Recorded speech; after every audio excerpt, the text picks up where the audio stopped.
नमस्ते दोस्तों, मेरे चैनल में आपका स्वागत है। इस साल चैत नवरात्रि का शुभ आरंभ 22 मार्च से होने जा रहा है। नवरात्रि में दुर्गा पूजा के अवसर पर दुर्गा देवी के 9 रूपों की पूजा उपासना बहुत ही विधि विधान से की जाती है। नवरात्रि के पहले दिन कलश स्थापना के बाद मां शैलपुत्री की पूजा की जाती है। दुर्गा सप्तशती का पाठ किया जाता है। यहाँ मैं आपको बता दूं कि पुराणों में कलश को भगवान गणेश का स्वरूप माना गया है, इसलिए नवरात्रि में पहले कलश पूजा की जाती है। इसके पहले वाली वीडियो में मैंने आपको कलश स्थापना कैसे की जाती है यह बताया है। दोस्तों, नवरात्रि के पहले दिन नव दुर्गा के प्रथम रूप मां शैलपुत्री का पूजा किया जाता है।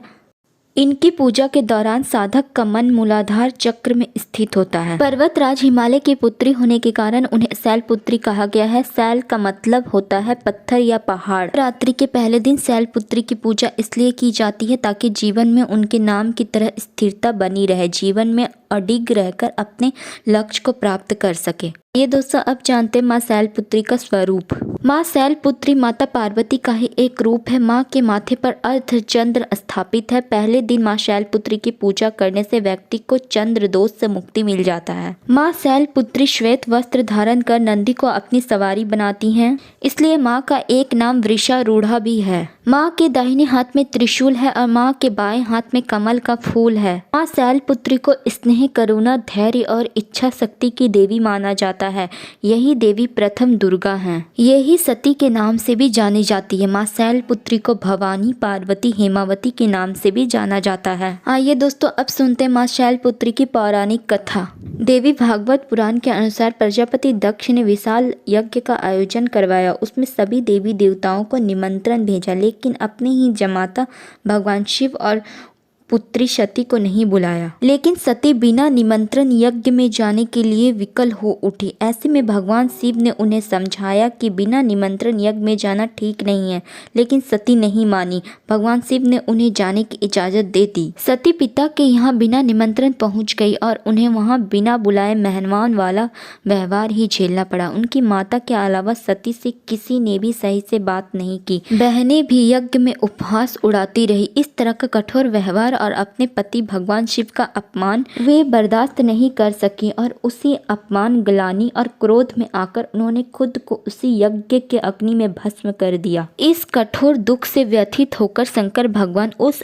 यज्ञ का विध्वंस कर दिए और महासमाधि धारण कर ली। यही सती अगले जन्म में शैलराज हिमालय के पुत्री के रूप में जन्मी और शैलपुत्री कहलाई। कठोर तपस्या करके भगवान शिव को पुनः पति के रूप में उन्होंने प्राप्त किया। आइए दोस्तों, अब जानते पूजा विधि। नवरात्र के पहले दिन सूर्योदय से उठकर स्नान करने के पश्चात साफ कपड़े पहने। इसके बाद मंदिर की चौकी को गंगा जल से साफ करके माँ दुर्गा की प्रतिमा स्थापित करें और कलश स्थापित करें। यदि आप व्रत करना चाहते हैं तो माँ शैलपुत्री का ध्यान करके व्रत का संकल्प लें और उनकी आराधना करें। कलश स्थापना करके माँ दुर्गा की पूजा करें और व्रत का संकल्प लें। इसके बाद माँ शैलपुत्री की पूजा करें। उन्हें लाल फूल, सिंदूर, अक्षत, धूप आदि चढ़ाएं। माँ को रोली चावल लगाएं। सफेद फूलों की माला चढ़ाएं। शैलपुत्री माता को सफेद रंग अति प्रिय है, इसलिए उन्हें सफेद फूल की माला चढ़ाया जाता है। माँ शैलपुत्री को सफेद वस्त्र अर्पण करें। उन्हें सफेद रंग की बर्फी का भोग लगाएं। इसके बाद माता के मंत्रों का उच्चारण करें। दुर्गा चालीसा का पाठ करें। यदि संभव हो सके तो दुर्गा सप्तशती का पाठ करें। पूजा करते हुए आप देवी के इस सरल मंत्र का 108 बार जाप कर सकते हैं।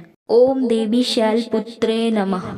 पूजा के अंत में गाय के घी के दीपक या कपूर से आरती करें। नवरात्रि के 9 दिन तक हर रोज घर में कपूर जलाना चाहिए और कपूर से ही माँ की आरती करनी चाहिए। आइए दोस्तों, अब माँ शैलपुत्री की आरती सुनते हैं। शैलपुत्री माँ बैल असवार करे देवता जय जयकार। शिव शंकर की प्रिय भवानी तेरी महिमा किसी ने ना जानी। पार्वती तू उमा कहलावे जो तुझे सुमिरे सो सुख पावे। रिद्धि सिद्धि परवान करे तू दया करे धनवान करे तू। सोमवार को शिव संग प्यारी आरती जिसने तेरी उतारी। उसकी सगरी आस पुजा दो, सारी दुख तकलीफ मिटा दो। घी का सुंदर दीप जला के गोला गरी का भोग लगा के श्रद्धा भाव से मंत्र जपाए, प्रेम सहित फिर शीश झुकाए। जय गिरिराज किशोरी अम्बे, शिव मुख चंद्र चकोरी अम्बे। मनोकामना पूर्ण कर दो, चमन सदा सुख संपत्ति भर दो। पूजा के बाद क्षमा प्रार्थना करना चाहिए। इसके बाद परिवार समेत माता के जयकारे लगाएं। शाम के समय में माता की आरती करें और ध्यान करें। माँ शैलपुत्री का महत्व और शक्ति अनंत है। इनका निवास भगवान भोले की नगरी वाराणसी में माना जाता है। वहाँ शैलपुत्री का एक बेहद प्राचीन मंदिर है, जिनके बारे में मान्यता है कि यहाँ शैलपुत्री के सिर्फ दर्शन करने से ही भक्तों की मुरादें पूरी हो जाती है। दोस्तों, यह भी माना जाता है कि नवरात्रि के पहले दिन यानी प्रतिपदा को जो भी भक्त माँ शैलपुत्री की पूजा करते हैं, उनके सारे वैवाहिक जीवन के कष्ट दूर हो जाते हैं। माँ शैलपुत्री की पूजा करने से कुमारी कन्याओं को सूर्य योग्य वर की प्राप्ति होती है।